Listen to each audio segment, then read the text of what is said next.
Hey, Anna. Hello? Anna Delia.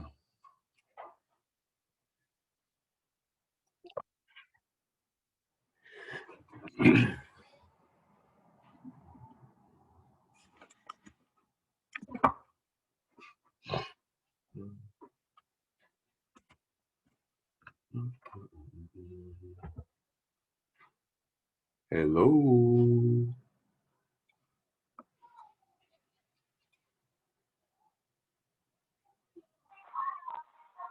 Hey, Anna. Hello. Hey, Hi. how are you? I'm good now that I can I, speak and sounds like you can hear me fine. yeah, I thought you were gonna call in. Well, so I call in via phone to get the audio because Yeah. when I connect my audio through the computer is when I have that delay. So like Oh, I'm using the computer and then I'm calling in for audio. okay. I got you. I got you. Oh, okay. Perfect. Yeah, it's good to see you. Good to see you too. I've been up to no good. I Really? just volunteered Natalie to be a moderator for the Selma Jubilee next year, and she just laughed back at me. So I don't know if that's good or bad. That means that you might have to throw in some home cooking or something. That's Yeah, yeah. She loves you, so you know. It's mutual. We met at she was facilitating a racial equity and inclusion conversation where at Alabama Rise, where I'm a board member, Hmm. and we just connected. Like it was like the Yeah, earth stood still as our yeah. eyes met. Like, okay, I see you. You see me? Yeah, I see you. We see each other.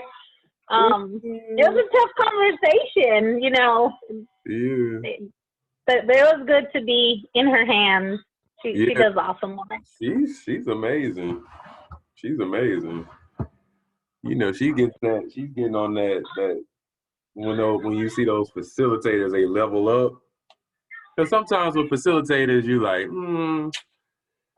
I could do this. But then when you know those ones where it's like, no, I couldn't have done that. I wouldn't have been able to handle that question like that. That's amazing. She's at that level. Yeah. So Yeah, she's definitely great at what she does yeah, and very knowledgeable, doesn't make you feel any kind of way if you're asking something that we probably should already know. right. She just does beautiful work. Yeah, yeah, I agree. Well, I hope folks will be coming on and join us because we're gonna have a good conversation either way. Yeah, I hope they get to experience it, but if not, it'll just be you and me. and I'm okay with that. Right, We should get to know each other. right.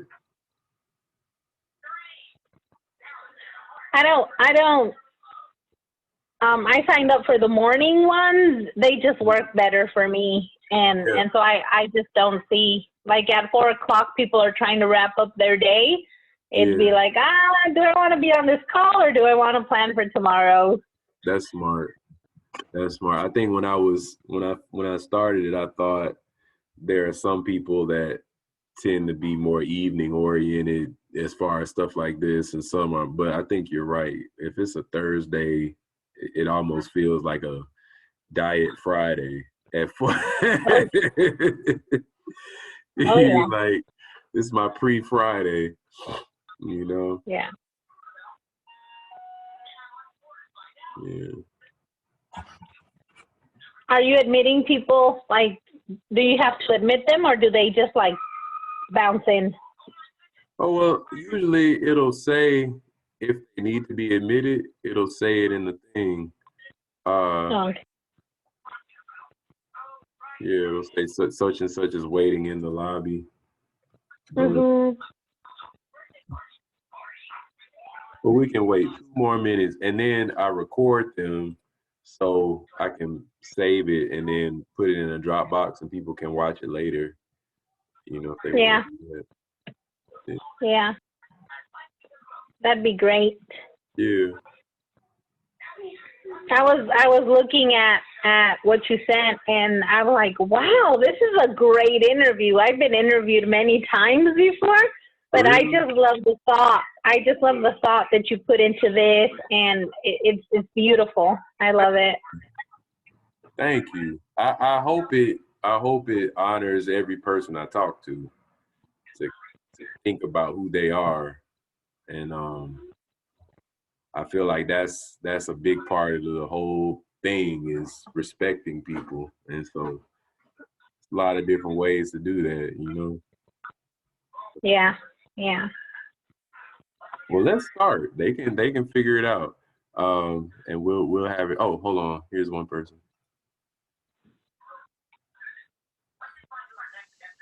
Hey. Okay. So Miss Ana Delia Espino is a native of New Mexico and a first-generation Mexican American. Raised in Southern California, she saw the influx of the Mexican community and how they invested, struggled, and flourished in their new home. She became the executive director for the Alabama Coalition for Immigrant Justice in April 2020. Seeing people thrive is her passion. Ana, when did your work start? So I think that's a wonderful question. I think I've been working since I was about 6 or 7 years old. I am first generation Mexican American. My parents are immigrants, and they adjusted their status back around 89.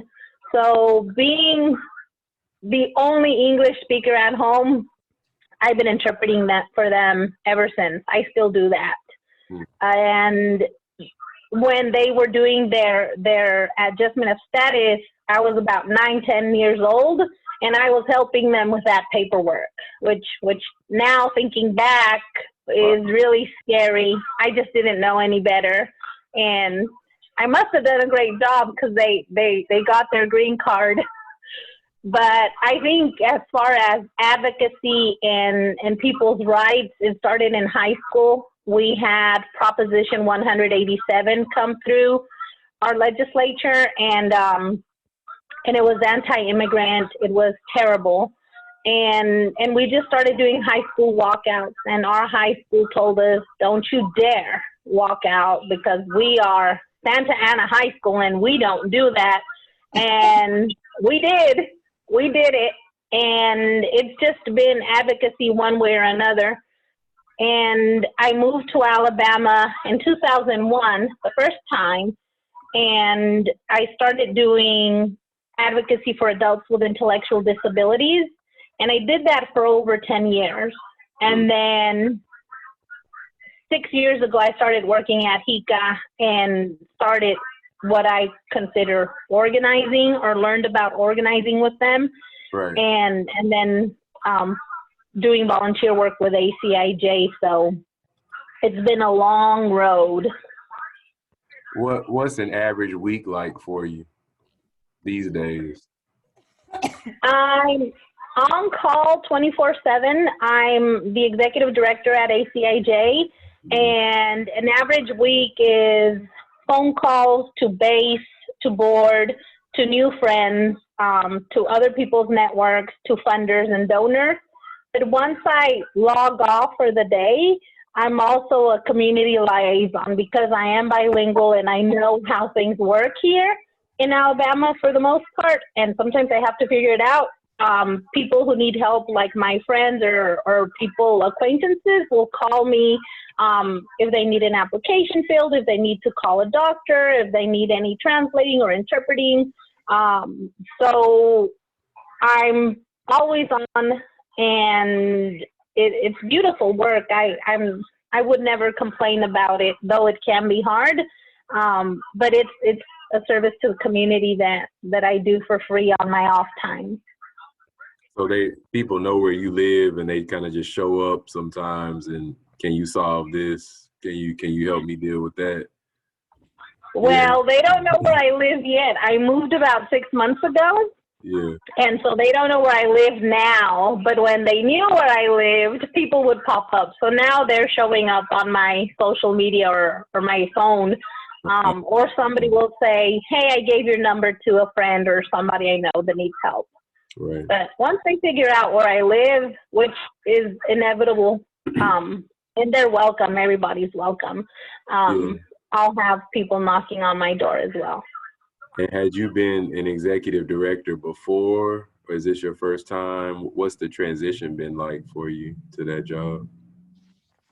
The transition has been hard. This is the first time I am an executive director. Yeah. I've managed people for over 10, 15 years, and it is very different. And it's very new, but it's also a huge learning opportunity. I feel a lot of freedom to do what I think and the team thinks that needs to happen.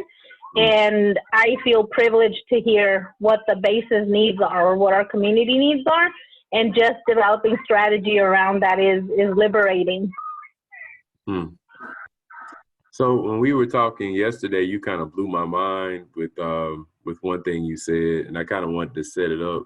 You're a child of the Southwest, where there are deserts and lots of red and brown colors and huge rolling mountains, small towns, and also huge, gigantic cities. Um, Native American reservations and vibrant international communities are represented in both, and Mexican and Central American cultures are well established. And now you're here, and depending on where we are in the state, the land can be flat, mountainous, hilly, urban, rural, but wherever we are, there's usually some green and some type of water nearby. No huge cities, but a few mid-sized or smaller ones, or mid-sized or larger ones. And then social politics is often discussed in terms of black or white. So it's very different from, where you started your life. And I just wonder what drew you here of all the places, and what's it been like making a home here for you? So I think the short answer to that is stories. Stories drew me here. My partner at the time had family here, and they would call us and invite us to come over to Alabama because it was just like home, just like Mexico. It was very rural. You could own land. You could buy your house. It was very nice and quiet. We had a lot of greenery. And it was just a wonderful place to raise children. And all of that was music to our ears. At the time, I had two small boys, and I really wanted to raise them in a quiet town, hopefully draw them away from, big city troubles. And we made the move. And it was a huge transition where we were the majority. We Latinos, brown people, and other people of color, we dominate that town. We dominate that county and most of the state, really. So we came to Alabama, where now we were the other, and it was shocking. It was really shocking. It was really scary. We'd never really grown around white people being everywhere, honestly. And it's been interesting in making Alabama home, because I always said, like, the first chance I get to go back home, I'm leaving. I am packing my bags. I am out of here.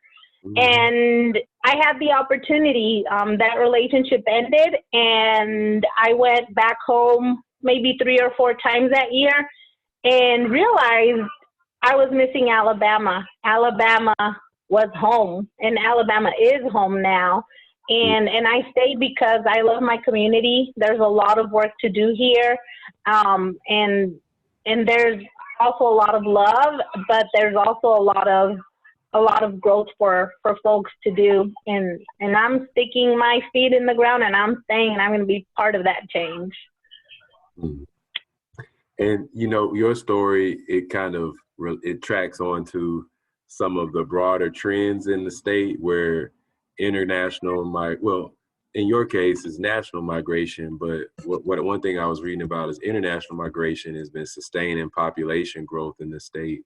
And without our neighbors here who were born in other countries, the state would be losing population every year because thousands of Alabamians that are actually born in the state leave every year. And when you think of that and you think of the people that you serve, I just wanted to ask you, do people feel welcomed and appreciated at in the way, you know, that would uh, recognize the contribution they're paying to the growth of the state right now? Do you find that people feel welcomed and appreciated in that way? No, people don't feel welcome and appreciated. People come here to work. People come here to provide their children a better opportunity for education. And moving is hard, and I think it's difficult for the whole community to understand that if we had a choice to stay where we're at, we'd stay there. And moving is so hard. And eventually, once our neighbors get to know us, we then become, you know, we're okay. You know, we're not like the other folks who come here. And so as we build community, we are then welcomed, and people get to know us, and we pass, you know, approval. And it's really hard to invest in a community and help a community thrive, but then to not be welcomed by the host community, but also like the local chamber. Like I've been to several towns where residents have told me, like, before y'all came, you know, our downtown or our main street was a ghost town, and now you've got all these Latino businesses. Yes. And I've seen that in Aniana, Alabama. I've seen that in Albertville, and I've seen that in Russellville, where you've got bakeries, you've got boutiques, you've got restaurants, you've got stores, and all those places were vacant or abandoned, and now you've got an economy coming into your town, and your town isn't dying, but people don't know how to welcome folks, and people don't know how to not feel threatened. So that's part of the work that I do kind of as a freebie, is build a community of neighbors. And I've had conversations with different chambers on how to engage folks and welcome them, because a chamber is a good relationship to have if you're a small business owner. And so building those bridges and building that community is helpful, but it still doesn't take away how hard it was to start your business on your own and then not be welcomed, or to not have patrons come in and support your business. And in AIJC, you're I'm sorry, ACIJ. I'm sorry to get the letters right. ACIJ. Are most of your members or the community members that y'all serve, are they coming from Mexico? And Mexico is a huge country. There's lots of diversity, lots of different regions. I'm assuming lots of different dialects. So saying that you're just from Mexico, that so the other question would be, if people are primarily from Mexico, is there a diversity in the type of Mexican background that folks here in Alabama have that you've been encountering? And are some of the folks here from any Central American or South American, Caribbean countries, or is it predominantly Mexican families? So I think 20 years ago when I moved to Alabama, it was mostly people from Mexico. And Mexico, you're right, it's a country, and it has different states, and we have different languages, and we have different dialects as well. And we also have though most of us speak Spanish, we also have our colloquial isms. For example, you know, you've got English as it's spoken in the South, you've got English as it's spoken in California, and then you have English as it's spoken up in New York. So we also have those types of differences. And so 20 years ago, it was indeed mostly Mexican community members here, but in the last 10 years, I would say we've had a huge influx of people coming from the states of the southernmost part of Mexico, right? But we also have had people come from Central America, and we've had people come from Honduras, Guatemala.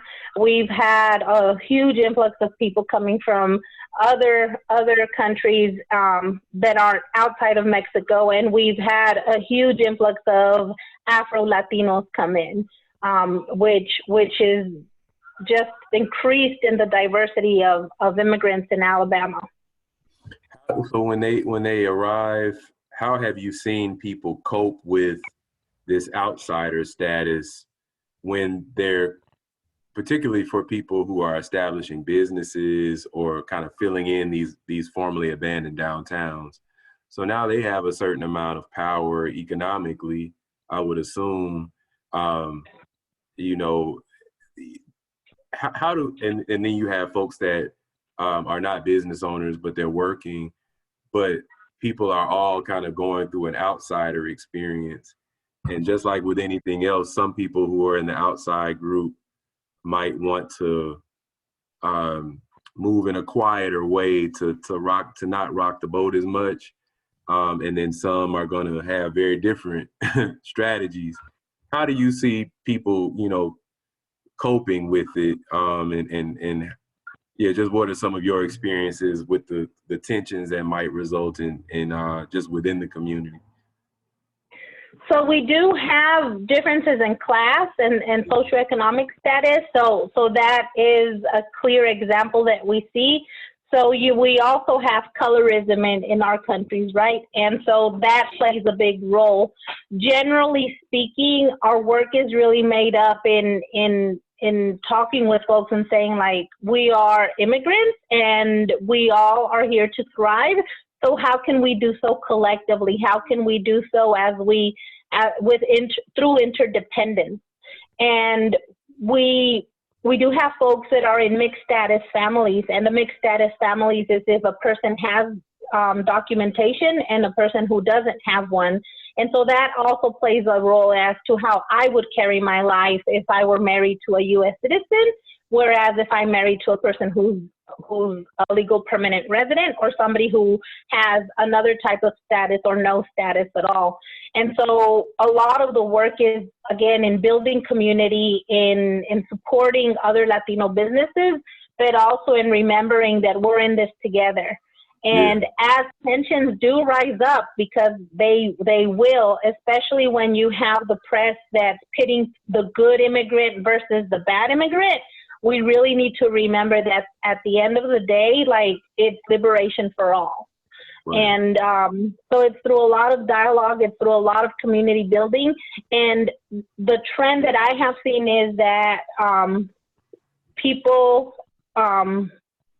live with other immigrants from where they're from. And right. So it's like they become very insulated, or there's like little silos or pockets of immigrant communities around certain businesses or around certain job forces. And so we tend to move or live in those areas. So then if you have somebody who lives, I don't know, like Coleman, for example, like, you're different because no Latinos live in Coleman unless right. You're working in the poultry industry. And so there's a lot of room for building community, but there's also a lot of room for tension, and just remembering that we are here to thrive and thrive together is really what brings us together. That's a great place to pause for a second. And we have Miss Cadell with us. Ms. Cadell, did you have any questions that you want to ask? I was just typing a question. I hope that you are able to work with the school systems where you go, because the school, I'm retired as a social worker in the school system, and we loved guys like you. We tried really hard not to make children translate for their parents. That's a real burden for the child. And it's easy, that was part of what I did, is to kind of try to break the teacher of always asking the child, call your mama and tell her you need this, or tell her to come to a meeting.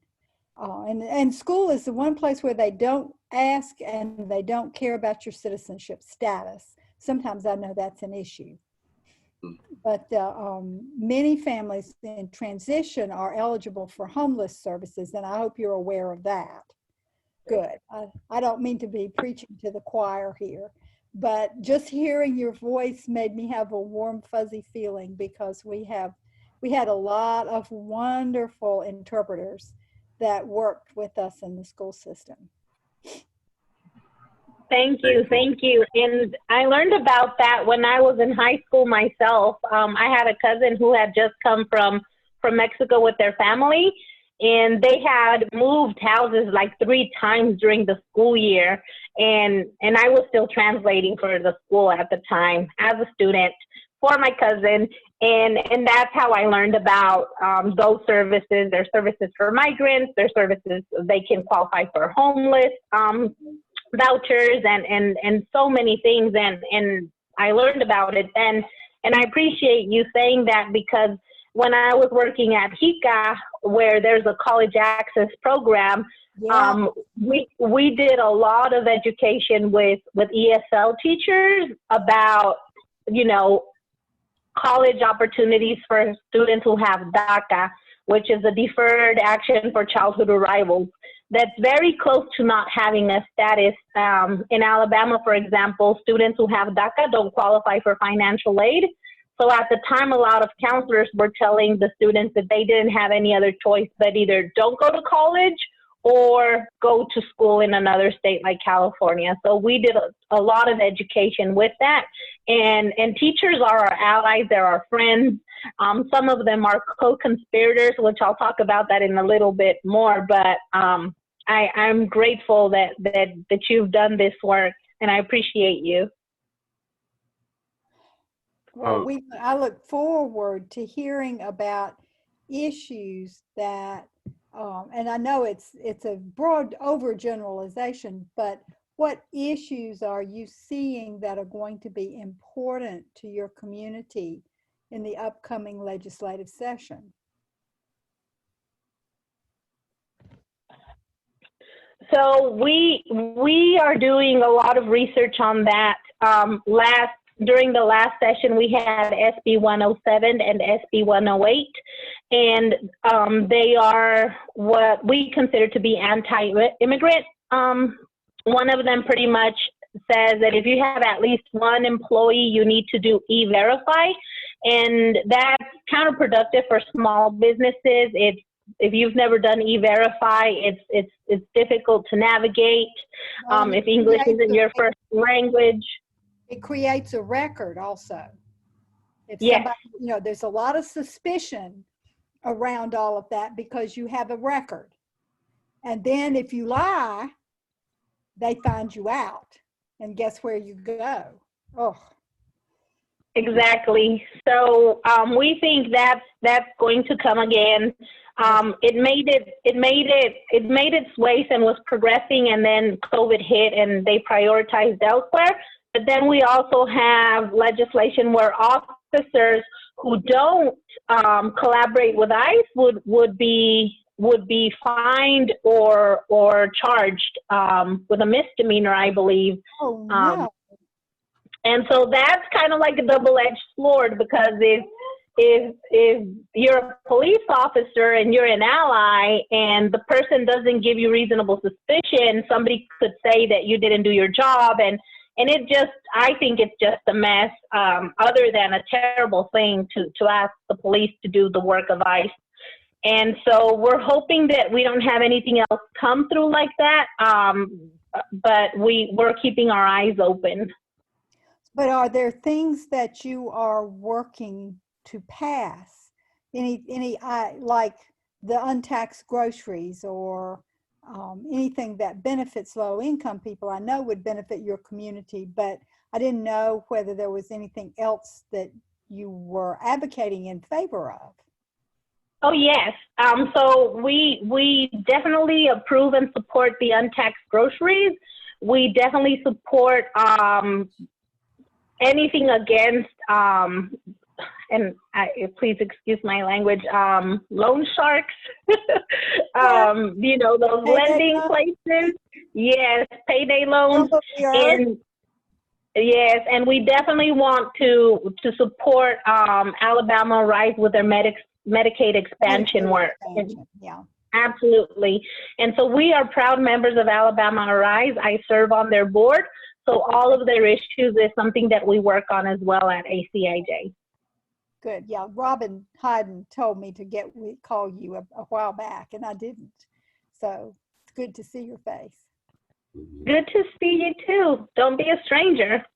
I won't. Thank you, Evan. Sure, of course. Anna, could you say a little bit more about, your programs at ACIJ? You have the statewide rapid response, leadership development, Brown and Black unity, family reunification, youth development, civic participation. You have a lot of things going on. And maybe could you tell us a little bit about your vision for the programs, how they fit together? Absolutely. Our vision for the programs is really that we want an Alabama where everybody can thrive. I mean, that is the simplest language I can use. And when I say everyone, I mean everyone, not taking into consideration who you are, where you come from, who you love, what's your status, in any way, shape, or form. We just want an Alabama where everybody can thrive. And they're connected because, we are doing work now that was set up by our African American colleagues, allies, and co-conspirators, and we stand on the shoulders of very powerful people. Alabama is a place, I'm preaching to the choir, the birth of the civil rights movement, and so Black and Brown unity makes sense for us because we're in this country, and in Alabama there's a large African American community that we also need to work on embracing our Afro Latino brethren, and so we want to make those relationships and work against anti-Blackness within our organization, within our community, and with allies. And our Embracing Our Roots program is really a family reunification program where immigrants who've been in the United States who are undocumented or can't travel outside of the country, who haven't seen their parents for 10 years or more, can apply for a visa. And so we collaborate with the Mexican consulate and the embassy so that their parents get a visa and they can come and visit. And so we hosted our first group on December of last year, and we've had the best experience ever to see families see their parents after 10 years or more. Is just something that fills your soul. It fills your soul and brings so much happiness to people.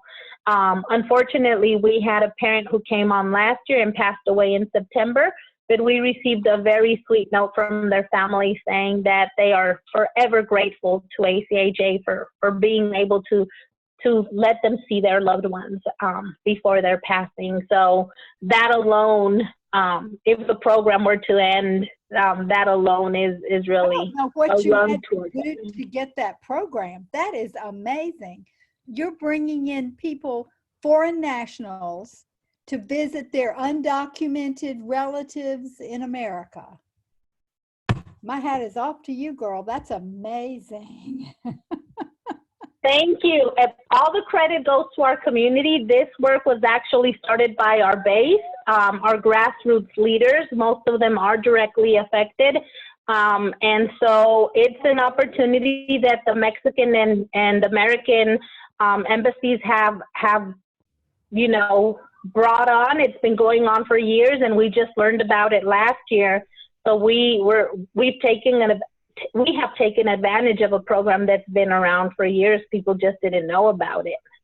Okay, all right. And when you say your base, like how many people would you say are involved in ACIJ's network? Oh, wow. I would say right now probably anywhere from 600 to 800 folks. Wow. Um, yeah, yeah, and it's grown in the last year. We've had up to 14 grassroots groups across the state, and through time, people move, people come and go, people's priorities change, and burnout for organizers is real. So we're working on strengthening and deepening our base, and reviving those groups once again. And so hopefully we'll have one in each county minimum Awesome. in a couple years. Before I I want, block myself in. I wanted to run through a quick story and then get your response. So there was once a naturally bright kid who grew up in Kansas, a Christian boy of Norwegian ancestry. Some of his family were immigrants from Bohemia, and he understood himself as an American. Maybe he would have even called himself white. As a child, he certainly has as an adult. And his dad owned a car dealership. He graduated first of his class and was SGA president at his rural public high school. Then he went off to Harvard. Not many people from his town went to that school, and he ended up being tutored by a faculty member at Harvard's Center for International Affairs, a man named Dr. Samuel Huntington. Dr. Huntington, among other things, he maintained a very close relationship with South Africa's Nationalist Party during the 1980s. They were responsible for the apartheid regime and really advised them to use repression to resist calls for civil liberties and democracy there. Dr. Huntington's views on race, culture, and immigration are worth another conversation, but to sum it up, he viewed migration, especially from Mexico and Latin America, as the biggest threat to American identity. And that was the faculty advisor for this young kid from Kansas. That Kansas boy, now a man, graduated Harvard with straight A's. He went to Oxford in England, got a doctor of philosophy, then went to Yale Law School. He clerked for judges, served as a law professor, and entered the government working with the Bush administration around the time of 9/11. He left there, went back to Kansas, and eventually ran for Secretary of State. And since then, his accomplishments as a public servant include calling for a national registry of Muslims in the United States, implementing the strictest voter ID laws in the history of the US in Kansas, removing about 20,000 registered voters from the polls. He demanded additional evidence of President Obama's birth before allowing him to appear on Kansas's ballot in the 2012 presidential election. And he now maintains a senior level advisor relationship with President Trump and his administration, and has for many years. He's currently consulting with him on building a case for voter fraud, and in the past was considered one of the top 2 candidates for an immigration czar position. And somewhere in that timeline, he wrote state immigration laws for other states, including Arizona's SB 1070 and its even more harsh and intense cousin, Alabama's HB 56. So I want to ask you, what was the impact of HB 56 on families living here in Alabama? HB 56 was really, for many folks, like the first indication that Alabama government was completely against us being here. It sowed a lot of fear. I remember those days like it was yesterday. I was a member of a very small Hispanic church in Allgood, Alabama, and people were selling their land, and they picked up everything they could carry in their cars and left. People left their houses. They took their kids out of school. You know, Yep. Children had nightmares and came to school just hysterical. Oh. Mm-hmm. It was really scary. And so children didn't go to school during that whole time. Schools had to get involved, which was even scarier. And people straight up just moved out. A lot of people moved out. I would say over half of my friends and people I knew left Alabama. They went to Texas, they went to Florida. They just left because HB 56 was a terrible law. And even though it was defanged, with some organizations suing it, and there were some things that still remained, it would have made it against the law for me to give somebody who's undocumented a ride. When I give somebody a ride, I don't ask their status. That doesn't matter to me. It criminalized a lot of folks. And also the school system was in a place where they had to ask. And a lot of school folks said, no, we're not doing that. Yeah. And after HB 56, we had to help some schools come up with another system, because a lot of school numbers were people's social security numbers. So then a lot of schools shifted to school ID numbers or student ID numbers, which was very new and out of the box for some schools. And other schools were already doing it to their credit. So it definitely impacted our communities. It impacted small towns that have a lot of tomato fields and other agriculture, because the farmers didn't realize like they'd lose their whole crew.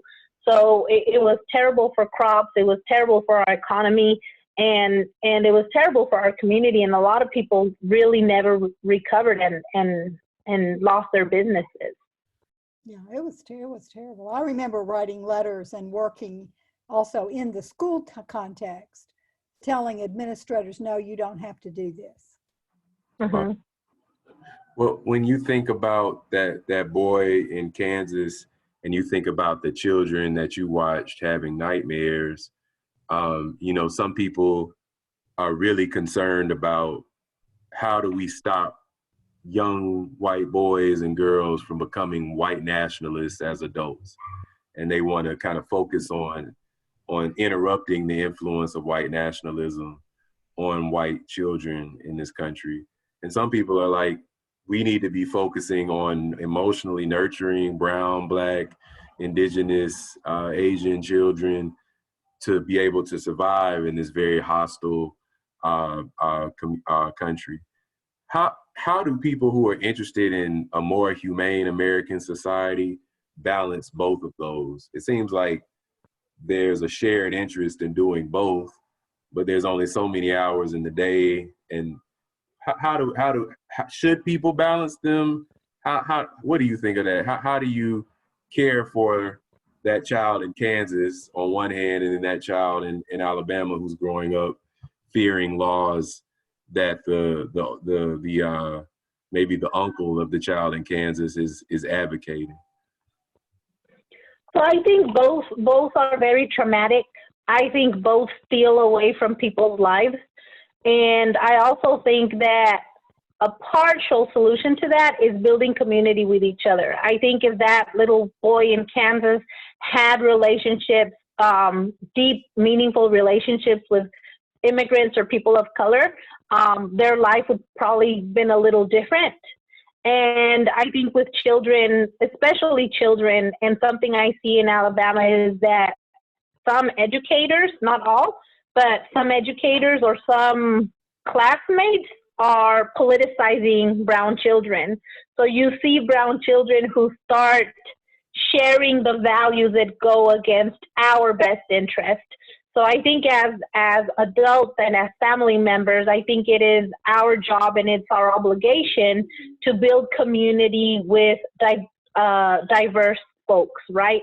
We're having a very wonderful conversation, and I don't think any of us share the same background. And we're building community, we're building a relationship, we're building an understanding of each other. I'm doing most of the talking. It is about myself today, but Evan and I chatted a little bit. I know Barbara was a social worker in the school system, so we are now at least a degree closer than when this conversation first started. I think it's about sharing what our values are and seeing what brings us together or what unites us. It's like meeting somebody at the bus stop. You know, you very likely share something with somebody. Everybody you meet, there is a point of interest that we share. And if we can find that, if we just start by talking to each other, I think that's where we can build community, and then we can build understanding, and then we can build empathy, and eventually we can build a relationship. We can build a community where everybody thrives. Host community, immigrant community, and those of us who are oppressed. Yeah. And what motivates you every week to keep doing your work? I think I'm an optimist. One, I am a dreamer. I believe in people. One of my life mantras is that transformational love changes lives, and I believe that to be true. But I also grew up in California, where Prop 187 was a thing, and where in 20 years California became very progressive. So when I was hired, one of my first conversations with my board was, and then with the base was, give me 20 years, y'all. I just need 20 years, and we will see the change that we want to see in Alabama. So I think it's going to take time, and that's a motivator for me. I'm relatively young. I feel relatively full of energy, and I'm committed. So I think that hunger for change is what motivates me every day. You know, doing the 20-year sort of haul will take training and mentorship and resources. Which sources of training and mentorship have been most meaningful to you? My friends. It's definitely my friends that I've made in Alabama. It's, you know, relationships with like-minded individuals. Before Barbara came on the call, we were talking about somebody we know. It's having conversations with them bi-weekly and just bouncing off ideas. And I read, I go to webinars, and I follow people's ideas on social media so that I can see all sides of the conversation. And so that, and I think life experience, it's a terrible feeling to see somebody you love being taken to jail. It's a terrible thing to see somebody that you love be in the deportation process, and I don't want anybody to go through that.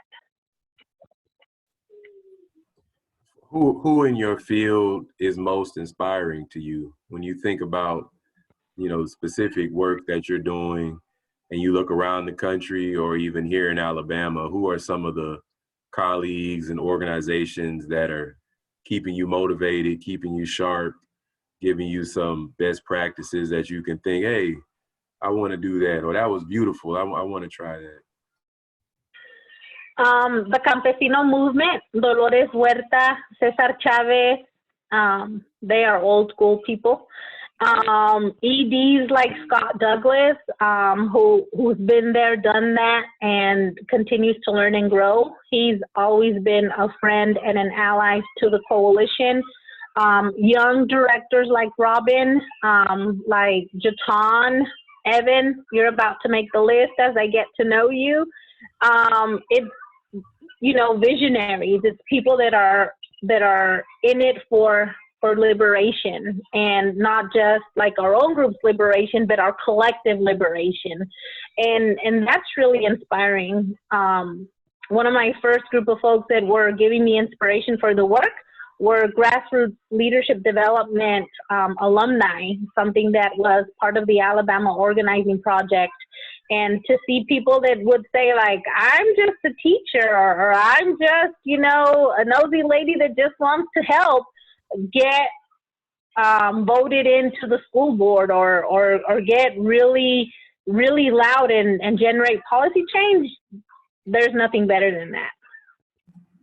And Ms. Goodell, before I ask my last question, just letting you know, this last 10 minutes when we get to 4:50, ask your questions away. I just had two more for. One is, and you can ask them, you can answer them whatever order feels most comfortable for you, Anna. When you think about the groups that are more grassroots, or even emerging groups or young people that have kind of caught your eye and you see that spark of a person that's really committed to freedom or love in them? Who are some of the names that you might want to call out and put on our radar, or even some of the smaller groups that maybe 5 years they'll be one of those groups that we're looking at that has changed some things? Who are some of those groups? And my last question would be, don't forget to let us know how people can reach out to you, stay in touch with you, and support your work. Yeah, absolutely. There's a lot, and I'll just limit it to immigrant rights folk. Maria Cruz is a young graduate from UAB, and the grassroots group is Alabama Dares to Dream, and also We Are Tuscaloosa. We Are Tuscaloosa is a grassroots group that I have a sneaky suspicion will become a 501c3, or there will be a spinoff of somebody there helping with a 501c3. And so I'm looking forward to their work, and stay connected with ACIJ through our social media, AL Immigrant, and our website is www.acij.org. And ways that you can help, you can introduce me to your networks. We can have a conversation together. Always feel free to donate your dinero, and you can become a volunteer. Please don't put a red donate button on your website. We do have a red donate button on our website. Red and white are our colors. No, I'm president of the League of Women Voters, and I have fussed and cussed about the red donate button that our national organization has on its website.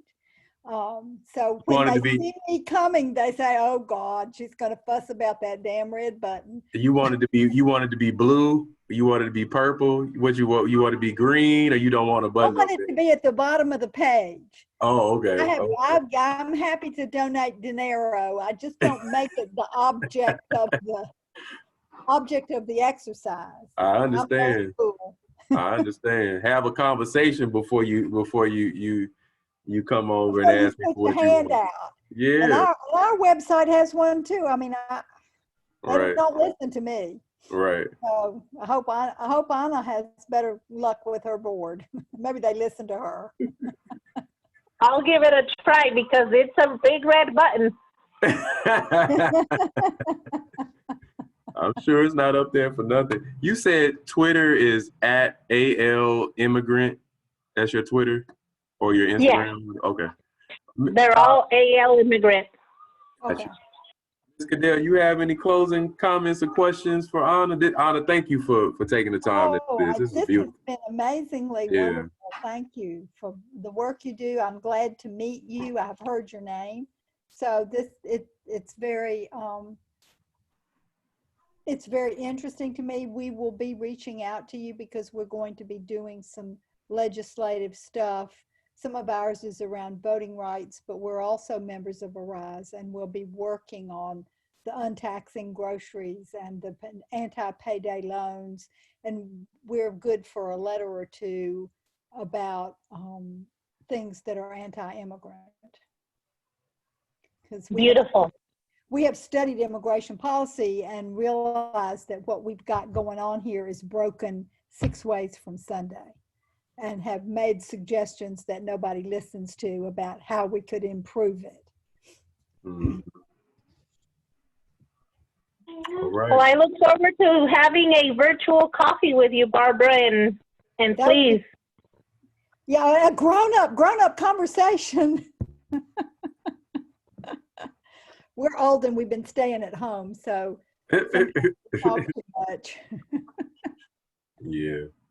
Well, thank you both, Anna. Thank you so much for your time and for sharing your story with us. I would have liked to talk to you for 3 more hours, but I'm pretty sure we'll have a chance to make up that time as the years go by, because you have a 20-year commitment. That's pretty much where my calendar is too. So I'm gonna be here for a while. Yeah, Good for we you young not people fly to by be. night, Miss Goodell. Good We for you, boys. I'm grateful. Believe me, I'm yeah, grateful. My people are all old and tired. yeah. So it's nice to have somebody to pick up the flag and carry it. For the League of Women Voters, do y'all have you have chapters all over the state, right? Well, yeah, yes, we do. We have 9 organizations presently. Okay. Okay. So Wow. it's all over the state, except we don't have anything in Gadsden. And Gadsden was where they arrested that fellow, wasn't it? The ICE went into the factory where he was working and dragged him out. And I think, didn't he ultimately get out? Didn't they free him? Yes, yes. Okay. Because Robin called me and we wrote some letters, but you never know how those things turn out. Wow. So Gadsden is the one place I'm trying to figure out how to get involved in the League of Women Voters, Okay. because we need a calming presence Right. around all of this anti-immigrant, anti-black and brown. Right. And it's based on fear. I love what Anna said about creating community. Once Right. you see me as a human being and not an old white lady, it makes a difference in our communication. Right. And how y'all How we relate. feel about each other, because Chris Kobach played, he's the guy from Kansas, and he played on everybody's fear, and he wrote the law in Alabama that we fought against and Right. sued about and all Right. of that stuff. And it's based on fear. Mm-hmm. It is. And power. That's that's it at the end of the day. Well, you're used to being, and that's been a real educational process for me to realize viscerally how privileged I have always been and didn't realize it. Mm.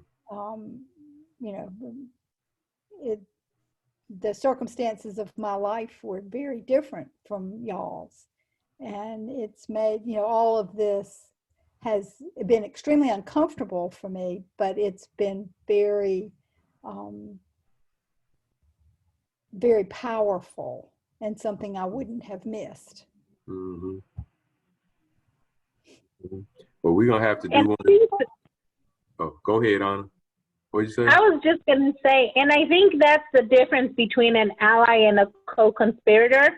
A co-conspirator is right beside you, is going to go to jail with you, might go to jail before you go to jail.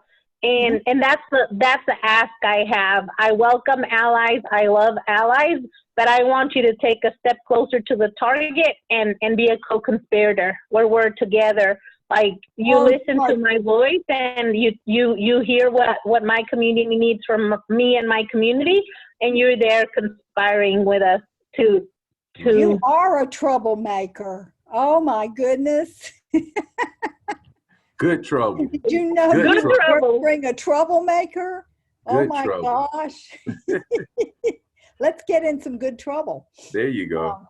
There you go. There you go. Well, y'all, I'm gonna hold y'all to this. You have both Okay. said y'all are gonna have a follow-up with each other. So I look forward to seeing what happens with this 2 Arise member organizations coming together and creating something else. Let me ask you, Yeah. Evan, is Alabama Forward going to join Arise? Probably.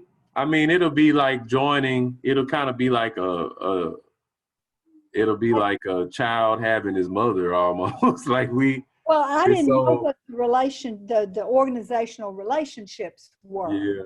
So Robin was one of the early people who was kind of an advocate for creating the civic engagement table. A lot, and Arise has been there really since the earlier days of doing the organizing around it. Right. So And Arise is a member of Alabama Forward. So like just okay. like GBM, hopefully Anna's group, hopefully your group will join, once we figure out, we finalize our membership structure. but we'll get that information out to y'all. But yeah, Oh, as it's the okay. organization that joins and not the individual. Not the individual. Yeah. Right. That's the way Arise started out, because Okay. our church was members of Arise at the very beginning. Uh-huh. Yep. Kimball Forrester spent several nights at my house back in the day. Okay. Stirring up trouble. So, I mean, Okay. Okay. that's us. Thank y'all so much. Thank We'll you, Evan. stay in touch. All right. It was wonderful to meet Thank you. you. Bye bye. Thanks. Anna, I'll send you the link to the recording of this too. Okay, thank you. All right. Good night. Good night.